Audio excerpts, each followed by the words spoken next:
welcome to the Wad Fam Chalk Pod. I'm Dylan Weaver. And I'm Andrew Sabo. And we're here again talking about Adventures in Odyssey as per usual. And this episode we're talking about 328 Hard Losses. I need to swallow my gum. All better. Look at that. Off to a great start here. Yep. So this is an episode written and directed and starring Phil Lawler. It first aired August 19th of 1995. How much money do you think these guys are making? I have no idea at all. I feel like it could be really any of them. Like, I wouldn't be surprised if they made buku bucks off of like the Odyssey brand. Right. And like royalties and all that good stuff. Right. Well, exactly. It's like because they're in such a, there's no one else who does what they are doing. Yeah. In this way. So it's really hard to figure it out. The biggest threat to Odyssey has been the podcast industry. The show is nationally syndicated. It's run for years. Reruns air all the time. And these guys, like especially in the case of McCusker, have been there from day one. Yeah, I think the day one people have probably amassed quite a bit of income. Like, right, do they get residuals on everything? Like, how does this work? I genuinely want to know. Like, when radio stations across the nation broadcast this, is that money in McCusker's bank account? I think it has to be. I don't know. I don't understand because they have their own streaming platform, so they're not selling it to anybody else, so they can't get money from that. You're saying, well, no, because it still airs on the radio. Yeah, no, I know. And there's album sales. Yeah. And it's through, and they have the AIO Club. Yep. So they've got all of these different, and even if you listen on, it's actually, breaking news, it's no longer witsend.org. It's now adventuresinodyssey.com, which is a bummer. Yeah. But that's so much longer. Just of this week. And, you'll find it at witsend.org. Like, all of that stuff is grossly outdated. Why did they switch it? I don't know. It just happened this week. They did also redesign the website, which, thank you so much. Oh, that website was Can I take a brief hiatus and look at this? Yeah, absolutely. Whoa. Right? Yeah. And they got sponsored by Squarespace, bro. It looks good. Yeah. No, this is the way that this should have been for years. Right, exactly. It until it updated, I hadn't thought about the fact that the website had looked the same the entire time I had visited it. Yeah. And when I had that realization, I was like, oh man, that is incredible. I think it's, I think of their view of their online presence kind of like how my dad does work around the house, where it's just like, well, I'll just do a ton of work once and then I won't have to touch it for 5 years. And yeah, the quality's going to go down over time and I probably could do some upkeep, but until it gets quite bad and I think about it and I have the motivation to do it again, it's going to be a couple years. I'm really hoping they do that with the OA Club because I know. They fixed it a little bit, but the website is still really buggy. Yeah, and the app is slightly better now, but it still has problems. Like if you pause it for too long, it just drops off and you lose your place. Yep. And by too long, I mean 5 minutes. Yeah. It is sometimes a struggle taking notes if I'm doing it mobile, but yeah, it is I don't know, an exciting development. And for the record, if you put in witsend.org, it will still redirect there. But good. Well, that makes sense though, because then they've got the Focus on the Family link, they got the Adventures in Odyssey, they got the Clubhouse, they got what the heck is Clubhouse Junior? What? Is that just for preschoolers? It must be, because Clubhouse is already fairly Kids. Junior. Yeah, that's what I was thinking. But there's like Scholastic and Scholastic Junior and like that sort of thing. So I guess or Scholastic and Scholastic Kids. I forget. But yeah, it is weird that there's 2 tiers. But yeah, it's Is there very any notable cast members in this episode, Dylan? Oh, are we jumping back in now? Well, I suppose we could. I mean, unless you have something to say for the good of the order.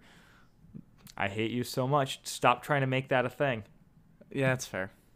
Sorry. So cast-wise, our only like person that we haven't hit on in recent episodes is Corey Burton as Hank. Mm-hmm. He's also obviously voicing Crying Brian Dern in this episode. But he's Hank as well. And I guess we could mention, for those who have forgotten, that Phil Lawler voices Dale Jacobs. Yep. Because that was my comment off the top, where I said he was also starring in this episode. But yeah, that's kind of it for the greater context. Mm-hmm. This episode has one of the slimmest note sections on the AIO wiki, which makes sense because there's not a lot here, and also like the official guide doesn't even mention this. Like it's kind of a nothing episode. Well, a lot it's also happens, incredibly important. Yeah, it's like it's a very important transition. Right, exactly. That is 100% the case of like, well, we've got to keep moving the story along, and we've gotta bring back some characters and whatnot. I was thinking about making a Last Jedi joke, but I know you like that movie, so I do kind of like that movie. Yeah, I think I need to What? I said tweet at me, Chalk Squad. Yeah, no, I need to rewatch it now that I've seen The Rise of Skywalker, because I think I'm gonna like it more. Yeah, I mean, The Rise of Skywalker is genuinely horrible. It's so disappointing how bad it is. It's, for those of you who like it, cool. It's a roller coaster ride. I'm okay with that. Like, yeah. I watched it in the theater, and I wasn't like, I didn't have a bad time, but I walked out and thought, you know what? I'm never going to need to watch that again. Exactly. The Last Jedi is rewarding on rewatches, I feel. It's got its problems, but it's also beautiful. So yeah, that definitely helps matters. Sucker for a well-shot movie. That hit me a little bit there. What hit you, Andrew? It's got its problems, but it's beautiful. Yeah. Well, fair enough. I'm gonna roll the promo now. Yeah, okay. I'm gonna cry. Next time on Adventures in Odyssey, Tom Riley's political career is jeopardized by scandal, and his mayorship of Odyssey may soon be history. As evidence stacks up against Tom, his only hope is longtime rival Richard Maxwell. Can Richard be trusted, or is he working for someone else? Discover the truth on the next Adventure in Odyssey.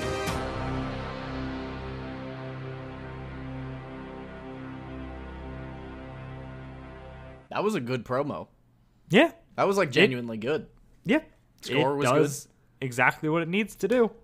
Which we can't say about most promos. With the variance between these? Yeah, it's It'd be one thing if they were always bad. I feel like Blackgaard's stuff has been pretty consistent, but yeah, it is always a trip. The deep cut information we really need is going to be regarding the promo. Like, yeah, that's the part of the canon that I don't know enough about.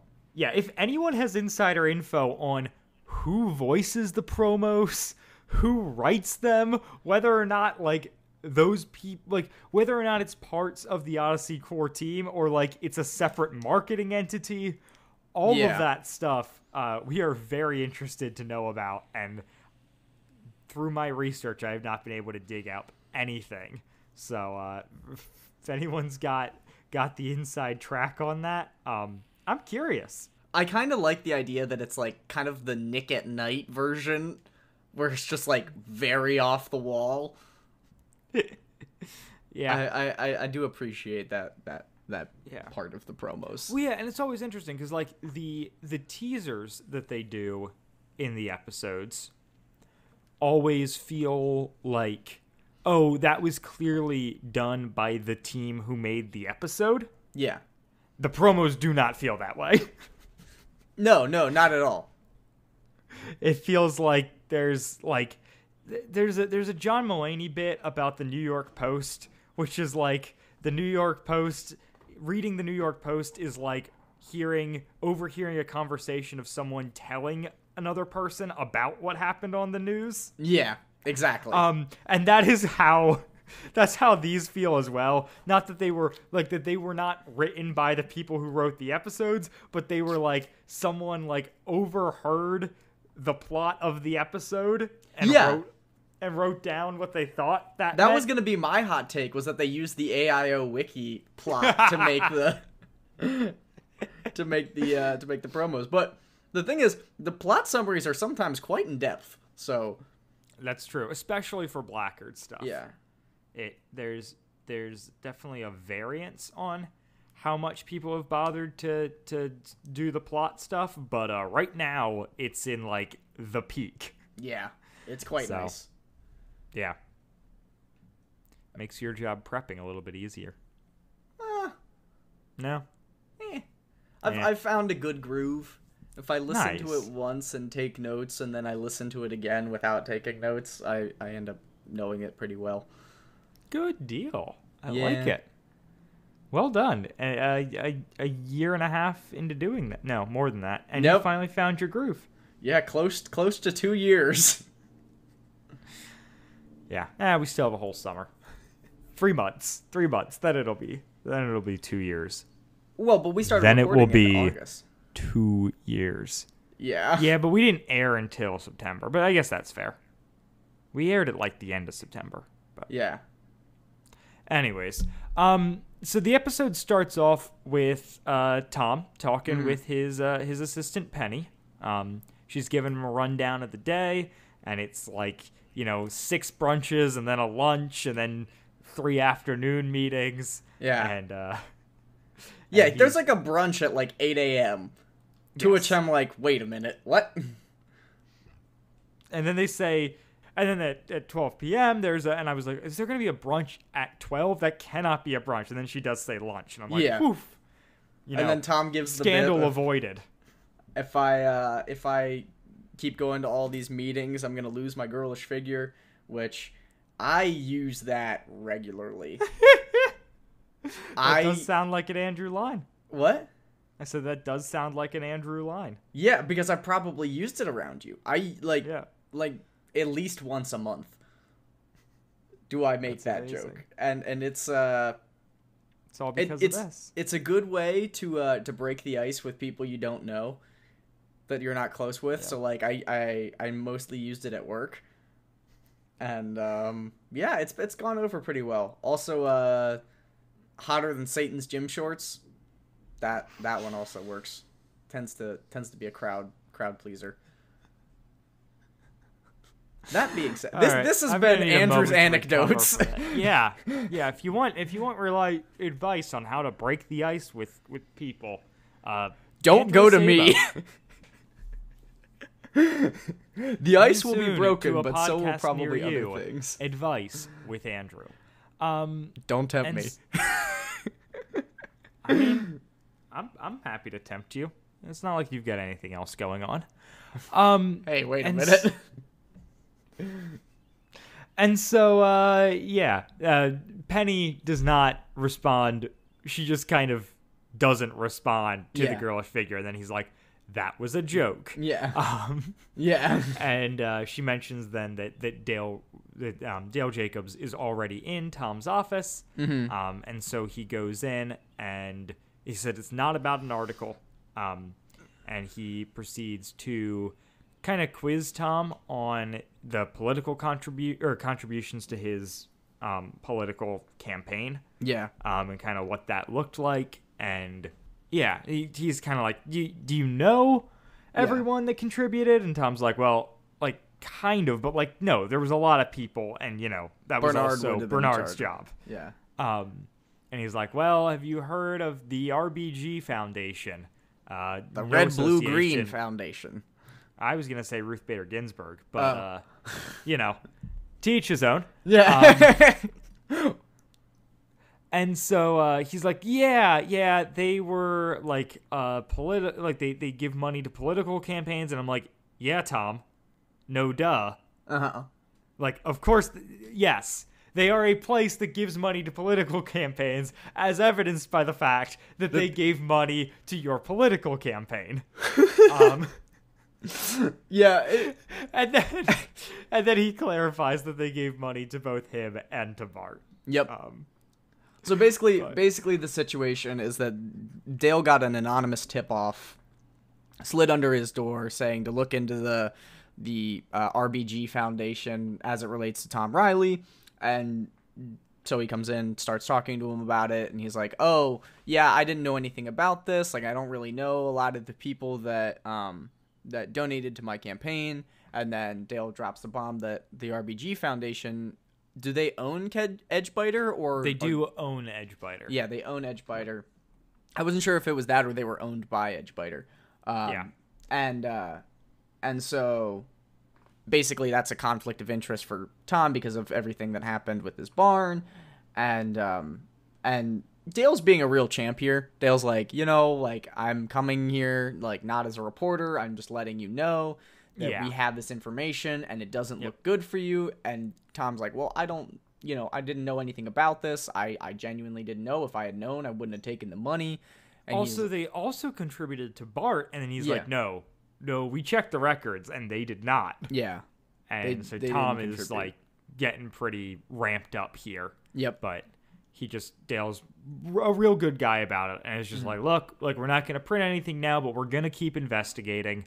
And just a warning, like, if we got this info, that means that someone else probably did. And I had paused the thing to take notes, and I was like, I think this means we're going to smash cut to the Crying Brian Dern show. You mean the Crying Brian Dern show? And then we smash cut to the Crying Brian Dern show. It's great. I love it. It's so good. It's such a good transition. It is. I feel like that's how they always transition to Brian Dern, and it's great. Yeah, well, because, like, I don't know. Yeah, it works. It works well. Yeah. Also, Bart Rathbone is on. Yeah, Bart Rathbone's on. Sorry, before we move on from RBG and Edgebiter, I just want to...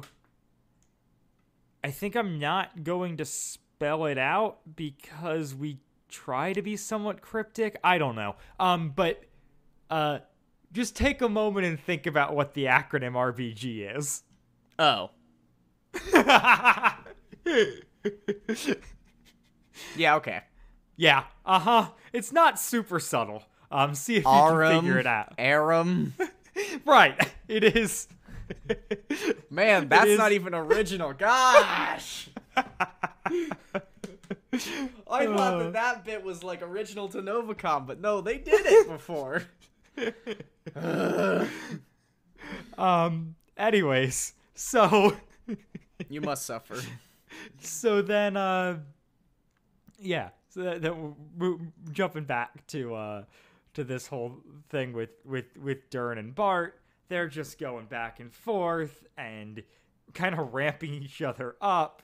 And Bart's doing his thing where, like, he doesn't really say anything, and Brian Dern's just, feeding the whole fire because that's what he does. Well, we get this whole back and forth where Bart is talking and he says something, and then Glossman says the same thing. Dern. Oh, I'm sorry. Dern says the same thing. You wanna do this bit real quick? Yes. I'll be Brian Dern. Okay. What do you think about all this? What do I think? I think it's terrible. That's what I think. What do I think? And, like, that's kind of the mood of the entire thing, is, like, in typical fashion, Bart is not saying anything, and also, I mean, if this isn't proof positive that Riley shouldn't serve as mayor, then I'm a monkey's uncle. Again, well said. Especially the monkey part. Yep. I love that Brian Dern does not like Bart Rathbone, but they work together all the time because they have to. Right, well, because they're very similar people. Like they only serve to benefit from this relationship, even though they both don't like each other. It's like, right. Dern absolutely thinks that Bart is an idiot, but he also knows that Bart will say whatever he wants him to say, and that it's good TV. Yeah. And so he's just like, yeah, okay. Like let's get Bart on again. Yeah. That'll be good. I'm just waiting for him to get a full-time job there, and like for him to be their color commentary person. I mean, yeah, it's definitely. Couldn't you imagine Bart Rathbone outside of like a tornado, just being like, "Oh yeah, it's super windy here," and then he gets hit by a flying sign or something. I mean, it's the Midwest. There have been tornado episodes that might have happened, and if not, feel free to message us and ask permission for that idea. Adventures in Odyssey, and we will make it happen. Yeah, in exchange for the Blackgaard books. You can have my idea. Yeah. Give us free Blackgaard books. Maybe then we'll talk about them, Phil Waller. That's what I'm saying. Like this is a situation that stands to benefit both of us. Yeah, exactly. Similar to having Bart on the Brian Dern show. So then, if this podcast ever becomes that, somebody needs to shut us down. Please.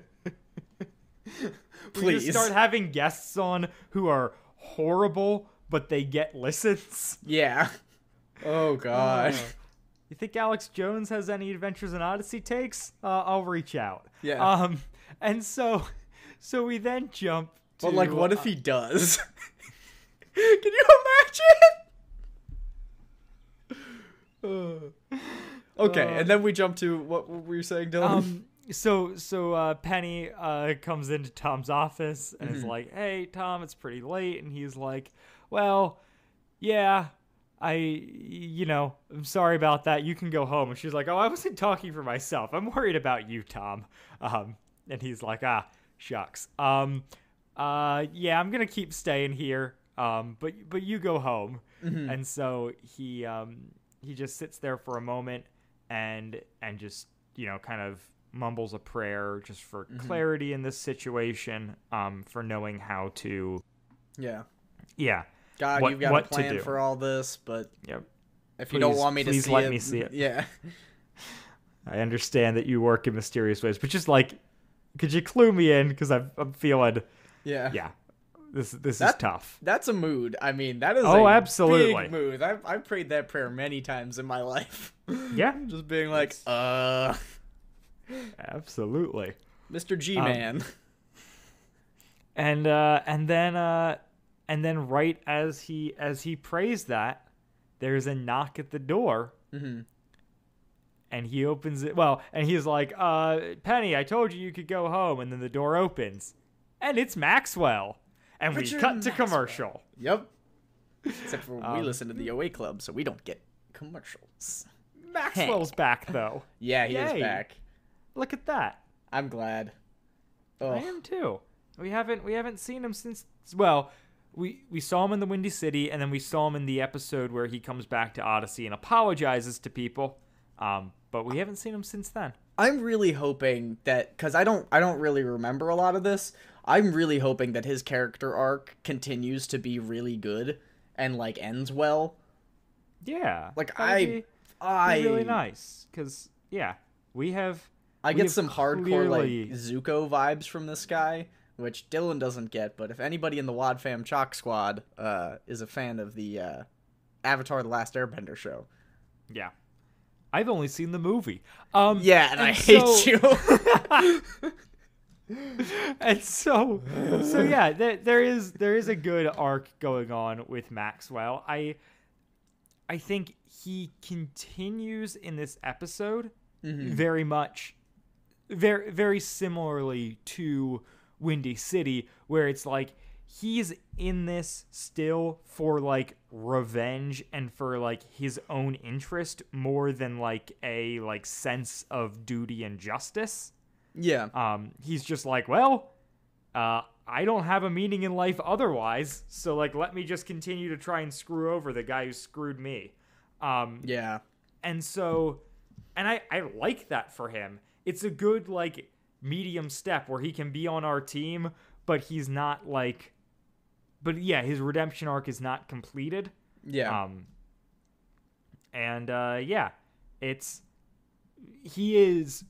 Yeah, he's such a well-written character, and they do a really good thing with the show of giving enough time between when we first meet him to now. Mm-hmm. Like, so the progress that he makes is logical. Right. Because if they tried to rush it, like, even only covering the Blackgaard Chronicles, we feel that distance. Mm-hmm. And there was even more time in there because we're skipping over literal hundreds of episodes. Yeah. But, like, it's so important because, as we talked about when Maxwell showed up initially, we really dislike him. Yeah. Like, he is so slimy and greasy and smarmy, and he is horrible to Lucy, and that whole relationship is just gross. Yeah. And so for it then to... But, you know, he, towards the end of that, is like, all right, like, I'm going to push back. I'm going to push back against this. And then he goes to jail. And then he gets out of jail and, like, for his own interests, takes down Blackgaard in a small way. And then he comes back to Odyssey and, like, goes around to apologize to everyone. And then he once again, and when Tom's like, no, like, I'm not okay with that, he leaves town. And continues to watch from a distance, and only now is back. Yeah, and that's a perfect segue to what this conversation is, which is basically Tom hasn't really forgiven Maxwell or thought that he could potentially be anything less than completely nefarious person at this point. And Maxwell's kind of being like, well, things are happening, and I've been watching, and you need to be careful, basically. Right. And Tom's like, well, yeah, I should have known better. Like, whenever things are going bad in Odyssey, you're never too far behind. And that's really deeply unfortunate because that Maxwell's trying to do a good job, but he takes it pretty well. He takes it on the shoulder. He does. The thing that the show does a really good job of showing this episode is that Tom is at fault, not Maxwell in this scenario. Like, Maxwell is coming back. He's doing what he needs to do, and he's not being pushy about it. Yeah. He's not getting angry at Tom for not forgiving him. He's like, yeah, you're right. This is what I deserve, but I'm still trying to do a good thing here. And Tom, as a devout Christian who, like, if anyone should be open to forgiveness, it is him, is still just not having it. Yeah. And you sympathize and understand Tom. Like, this dude burned down his barn. That is not a thing you take lightly. Like I totally get where Tom's heart is hardened and he doesn't feel like forgiving. But it's still what he is called to do. And so it's just like, yeah, I like it any time our characters in Odyssey are shown as being human and fallible. Yeah, exactly. Because it's really important. Given growth from that, Absolutely. And so, yeah, it's a good scene. Yep. And so, yeah, Maxwell is just kind of, lays it out that he's been, watching things from a distance. He thinks there's something bigger at play. He's not ready to say who's involved. And Tom's just like, get out of here, man. Like, I do not want to see you. Yeah. And is this when we go to the hotel room? Yeah, this is when we go to Le Hotel Odyssey. Is that what it's called? Yep. Multiple times in this episode. Lay Hotel Odyssey. Wow. That is some Trickle Lake Forest Mountain type crap there. I realize hotel is an originally French word. But calling it Le Hotel Odyssey, but also nobody puts any inflection on it. They're just like, it's Le Hotel Odyssey. And I'm like, why? Why isn't it just the Odyssey Hotel? Yep. Hotel of Odyssey. Like, I don't have Odyssey, answers. Just the more Hotel questions. Odyssey. Like, what? Le Hotel Odyssey. Le Hotel Odyssey. Also, hotel doesn't look like a real word when you stare at it for long. Yeah, no, that checks out. I'm just looking at it and I'm like, that can't be a real word. Anyways. Sure it is? Yes, we're sure it is. Point is, not a good one.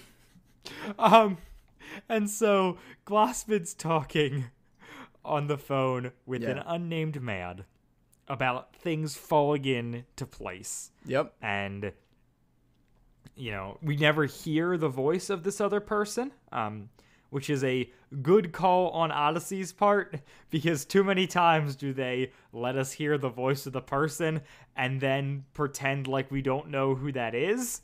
Yeah. So throughout this episode, there are calls where we only hear one half of it. A one-sided telephone call? And then the caller like compliments Glossman, or like we hear him responding like, "Oh, well, thank you." And I must say, and then it just click. Yep. It's like basically when he's like business is over and Glossman's trying to kind of suck up to him, he's just like, "Nope." Yeah. And then a knock at the door. Room service, Mr. Glossman. Glossman opens it, and it's Ben Shepherd. I mean, Jellyfish. Yeah. He's like, you fell for the oldest trick in the book. Yeah, they even give him the whole, I didn't order room service. Yeah, it's true. He does get that moment. So Jellyfish just goes to recap the last couple episodes. That the Israelites were thwarting the Bones. That they were tied to Wit's End, that Jack had been running them, but now Jason has taken over. And Jason's an idiot. They've already let the state officials into Wit's End. Yeah. And also revealed that Jack is no longer working at Wit's End, which we knew, but that he is also still living at Wit's house, which I guess we didn't 100% know. And Glossman's just so excited because of how easy Jason is to manipulate. Yeah. Oh, yeah. And then he's like, he makes the comment about like, and he already let us into the tunnel. And it made me think about something that we didn't talk about last episode, but is really interesting, is what was clearly at this point, we get Glossman and Jellyfish are both working for this person who is trying to take over Odyssey. Yes. And that the tunnel is a crucial part of this plan. But there was no hinting of like someone suggesting to Jason that he should open the tunnel. Like he took that upon himself and got the city inspector in. And then the city inspector was like, look, we have to escalate this to the state. And that's the point at which Glossman got in.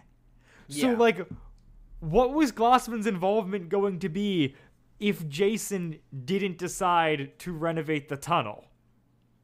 Probably do the same thing they did with the Edgebiter thing and plant evidence and So Jason just, like, accidentally into Glossman's plan already? Yeah, that's my guess. That is insane. Yep. Thank goodness he's in charge of our country's secrets. And so Glossman tells Jellyfish that he needs the bones to get signatures for Riley's recall, which I think is hilarious. Yeah, that is a powerful mental image of Rodney Rathbone showing up at your door and being like, do you have a moment for me to talk to you about yada yada yada? Yeah. And like, does nobody else in the town know that, does the city council not know that Rodney was the one who, went around getting the petition signed, and has that not raised any red flags? It's a small town. Yeah, I just thought about that now. That's his son. They sound the same. How? Why? Oh, no. You're saying because it's Bart's son? Yeah. Yeah. The son of his defeated rival is going around collecting petitions to recall Tom. Yeah. It is kind of insane. It feels like a weird thing of just we need to give the Bones something to do. Well, so basically my presumption is they probably only have to get a handful of legitimate signatures, and then they just forge the rest. Right, yes, that is very much the way. Glossman essentially explicitly states that. Yeah. And then, then he's like, all right, get out of here. Don't be seen by anyone. See ya. And then calls back this unknown voice, the same person he had talked to earlier. And Glossman is so giddy when he makes this call. You're not going to believe this. It's such a good performance. I need to not say that every episode. But you could. Really love it. Yeah. Just keep saying it until McCusker agrees to be on the show. Yeah. No. Then you can show us your pay stubs. That's not a prerequisite to come on the show, but it would be one heck of a bonus. Pay stubs, bonus, jokes. And so then Jellyfish immediately walks out of the room and runs into Maxwell. Yep. And Maxwell's like, wait, what are you doing here, Jellyfish? And so we reveal that, and he's like, I'm here on businesses. We find out that that the two of them met in prison. Yep. At the detention center, right? Correction center. They change it this time. Okay. And then Maxwell got out 6 months after Jellyfish. On good behavior. On good behavior. And that, weirdly, after Jellyfish left, he stopped getting in trouble. Almost as though Jellyfish was setting him up. Yep. And that's where that scene ends. Yeah. And the next scene is craziness. Yeah. At 2 a.m, Bart busts in on Rodney, having a make-out dream with some unfortunate lady named Ginger. Yes. Just another kiss, Ginger. Yep. And Bart shakes him awake. Yep. And goes, how could you sleep at a time like this? And Rodney's like, 2 a.m? That's when I'm normally sleeping. Even on quarantine time, I'm pretty much asleep by 2 when I can help it. Yeah. It's quarantine, Andrew. Come on. And so, yeah. Bart's like, look, you gotta go get the signatures. And Rodney's like, oh, that's why you woke me up? He's like, no. The real reason I woke you up is because he is coming. And Rodney's like, he's coming? Him? And he's like, he's doing this weird thing between, he seems scared when they mention he's coming. Mm-hmm. But then they sound very excited when it's like the time has come. Well, because they're exposing what their emotions are for the audience. Because the whole thing is that, he's coming? Oh no, we're in trouble. We weren't doing our job. And then Bart's like, no, you are doing your job, and now it's time. Yeah, and that's yeah, they get very excited about it being time. Yep. And I think it's a good harken back to the opening of the construction of the Electric Palace. Yeah. Maybe the weakest episode of the Blackgaard Chronicles, wherein Bart is freaking out about all of this has to get done because the big man is saying we got to do this. We're on a very tight schedule and the pressure is here and I'm kind of terrified of this person. And then I guess the implication is that this has been the same person. And we've seen it a couple other times with Bart and Rat and Rodney, like when Jellyfish is sent in and they're like, yeah, the big man's like, doesn't think you're up to snuff, so he's sending in a person. But it's just this whole thing of like building the, like, this guy is being built up a lot. Yeah. Yeah, in a cool way. It builds really well. And so then we go to the whole city council bit, right?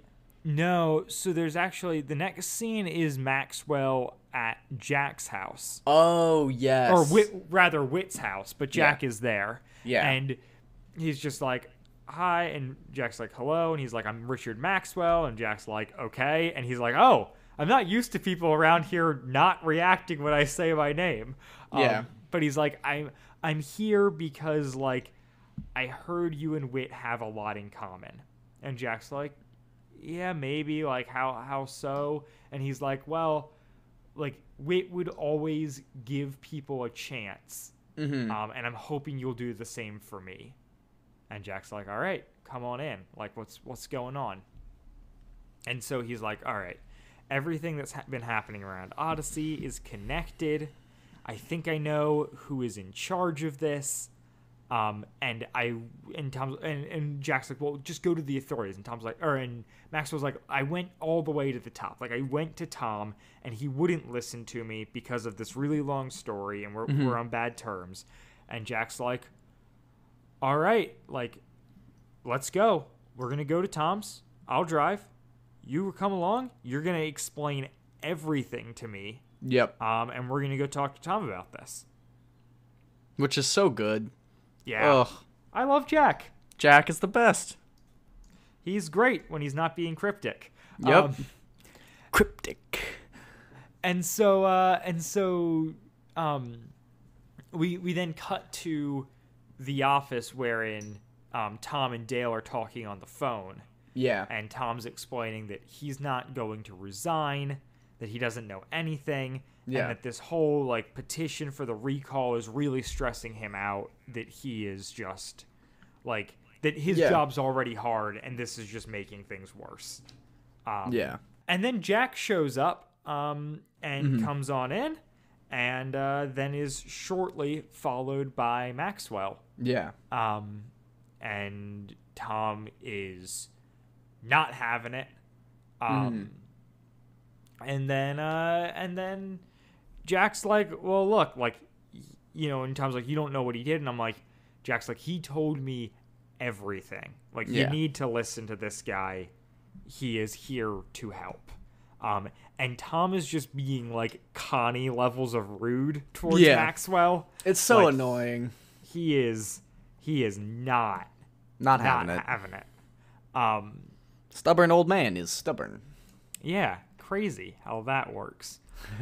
And so, yeah, there's this back and forth, and Maxwell's like, look, like, Jellyfish I think he's doing, like, all the vandalism. He specializes in vandalism, and I think he is working with Glossman, because I saw them, but, like, I bumped into him at the hotel where Glossman is staying, which I think is interesting. So it's like, because of the order of events here, Maxwell went to Tom, said, hey, I think there's something more going on here. Tom said, no. Then Maxwell went and accidentally found out way more information. Yep.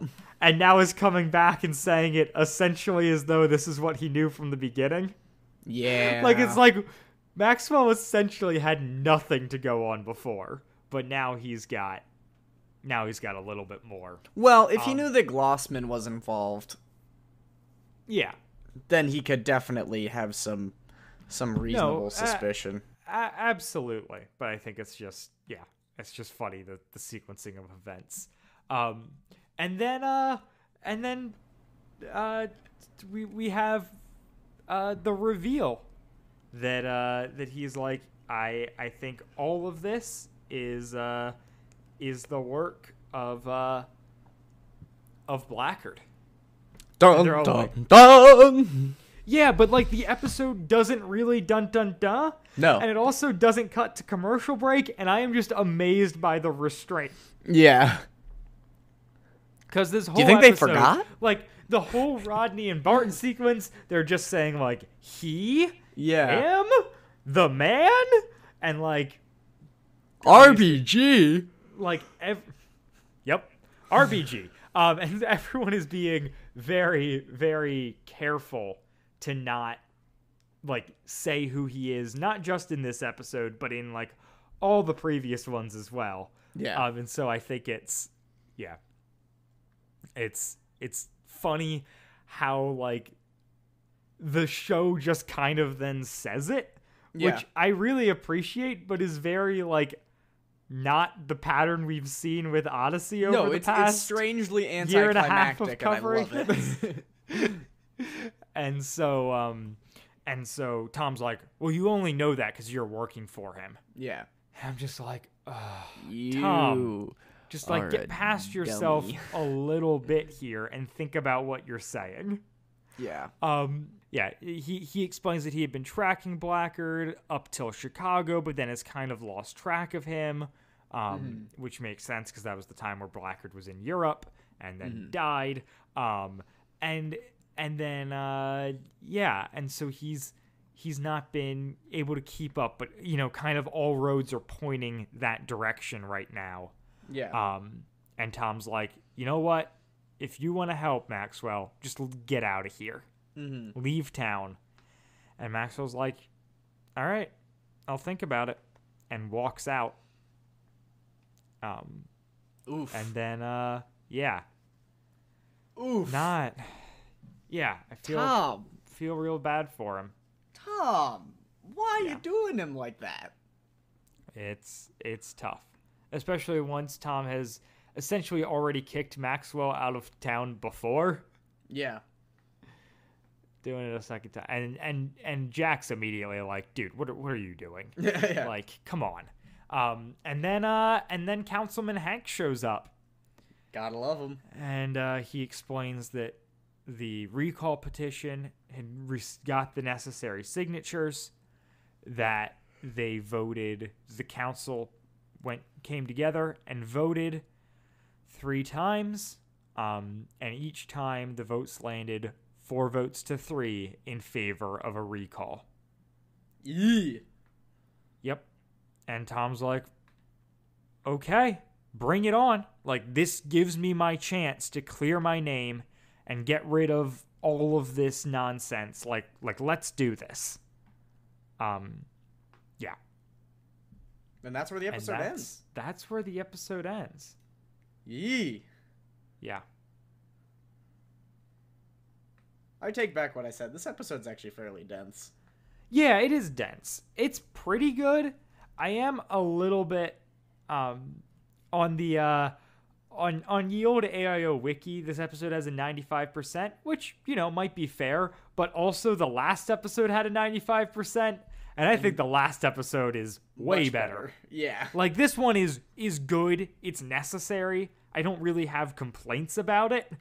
But the next episode, or the last episode, was like transcendent. Yeah, the last episode was amazing. So it's one of the best episodes we've covered.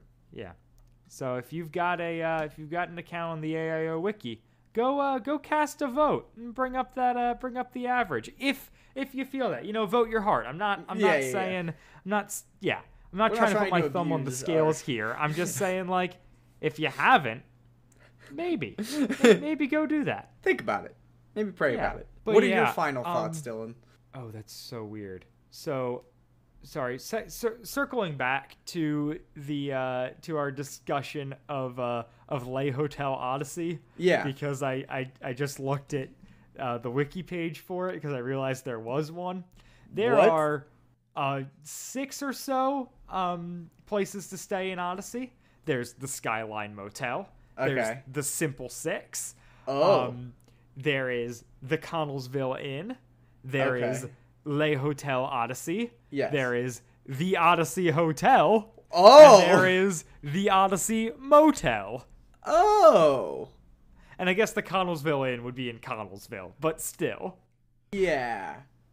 Huh. It's pretty funny. I like the Simple Six. Yeah, Simple Six is very good. The perfect 10. The perfect 10. Did you ever listen to that song? The what now? The perfect 10. It was like a Hide 'Em in Your Heart song about the 10 Commandments. God gave them to us way back when. Tweet at Andrew if you know what this is about, because I don't. But you know what? Oh man, no, that's a classic right there. Yeah, that's a certified hood classic. Fair enough.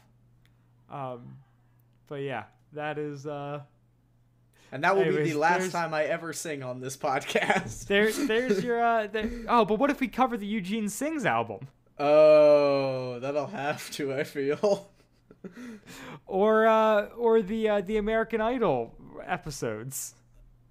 Will I have to sing for those? I mean, there's singing in those episodes. That's fair, but there's not really singing in this one, but I did. I mean, that's fair. I'm just, I don't know, trying to come up with scenarios in which you'd have to sing. So yeah, we kind of already stated our bit here, but it's a good episode. It's a solid episode. It moves the plot in a good direction. It's not doing anything too crazy. I don't think it's like a standout episode, but no complaints. Well, not a lot is brought in that's new, and not a lot is concluded that's old. Yeah. The only new thing is Maxwell becoming involved. And the reveal that we think maybe Blackgaard is involved. But yeah. So that's where we're at episode wise. So we do not have any new reviews this week. If you leave us a review, we always appreciate that, and we'll read it on the pod as long as it is mostly positive. Yeah. Or at least if it's 5 stars. If it's a negative review but it's 5 stars, I think we'll still read it. Yeah. Oh yeah. I'm curious about that. And if you're not in the US and Canada and you're leaving that review, or if you're leaving the review on a podcast platform other than iTunes, just tweet at us, send us an email, something like that, and we'll track it down so that we can read it and give you that recognition. Because we really do appreciate you guys doing that sort of thing for us. It's pretty freaking cool. And yeah, also just tweets and emails and likes on Instagram, all of the stuff. We love hearing, we love hearing from you guys. It's really a great encouragement for us, at least on my end. Gives me the energy to feel like this is something that is worth my time. So yeah, thanks for that. All right, Andrew, anything you have to plug or add here at the end? No. Other than it's worth clarifying that my Twitter handle is actually Andrew_Acebo. What does that mean, Andrew? That means that I was very wrong last week, and Dylan was very right, and I am gonna have to eat my shorts or something like that. All right, Chalk Squad. The Chalk Squad can come up with a punishment for my ignorance. I should not be so Brothers confident. Style. Yeah, I think so. You know what? Something that I wanna do here that I totally forgot to do in the past.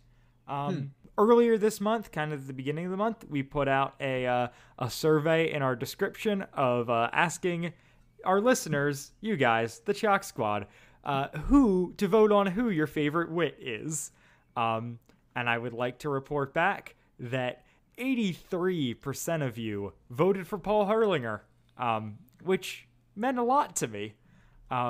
Whereas 17% of you voted for Hal Smith, which, if you've been following the percentages, means that nobody voted for Andrei Stotka. And I feel bad for him, but it's fair.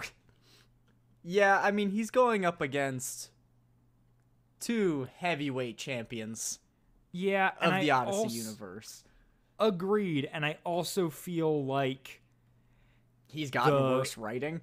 Yes, that is exactly what I was going to say, is from the little bit of New Odyssey that I have been like that I have listened to since his introduction, I think the writing for Wit is not as strong as it is in especially in the Hal Smith years, but also in the Paul Herlinger years. Well, like, he also sounds so much different comparatively. Like, yeah, Paul Herlinger and Alan Young. Nope. No, Hal Smith. Can be Alan Young is Jack Allen. My bad. But hey, I mean, he's basically Wit. Yeah. It works out pretty well. Like they definitely sound different, but yeah, they sound close enough. Whereas Andrei Stoica is like a whole nother animal.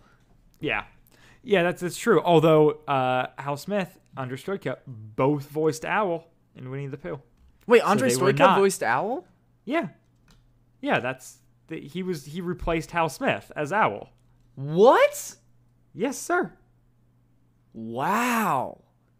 Yeah, so they were not. He was not a whole different animal, was the joke I was trying to get to there. Wow, that was a joke that was, one, funny, and two, very informative. This is why you're in charge of the casting credits. Yeah, I do sink some time into that. Well, we've been in a nice stretch of Blackgaard where I haven't had to, but when we were doing like Twilight Zone, I was investing heavily, and even like Connie and Mitch stuff because there were so many new people during that era. But yeah, we have found some great things through researching for this show. But that being said, I mean, I don't think I have anything else to add. No, that kind of winds things down for me. I am plugless yet again, but yeah. Oh, I think I technically have a plug, right? Have I plugged the second episode I made? You did last week. My Scrub soundtrack? Yeah. I did? Okay. Yeah. But yeah, you can still go listen to Andrew's podcast about music in the Scrubs TV show. Yeah, I don't know. I'll eventually have something to plug. Just continue to stay safe and, do your duty and not go crazy and throw a bunch of house parties. Just be responsible chalk squatters out there. And yeah, just don't hurt people. Yeah. Represent the chalk squad well. Don't hurt people. Don't cough on them. Just be the chalk squad we know you can be, Yeah. And with all that said, we will see you next week for episode 329, The Return. Dun, dun, dun. Goodbye, guys. Bye. Wadfam Chalk Pod is a presentation of the Lidditz Podcast Co-op. This show is a fan podcast and has no official affiliation with Adventures in Odyssey or Focus on the Family. As such, the copyright is ours under Creative Commons. Follow the podcast at wadfamchalkpod on Twitter and Instagram, or email us at wadfamchalkpod@gmail.com. Hard Losses was hosted by Dylan Weaver and Andrew Acebo, and edited by Dylan Weaver. And I'm Nathan Haverstick, hoping you'll join us again next time for more of the Wadfam Chalk Pod.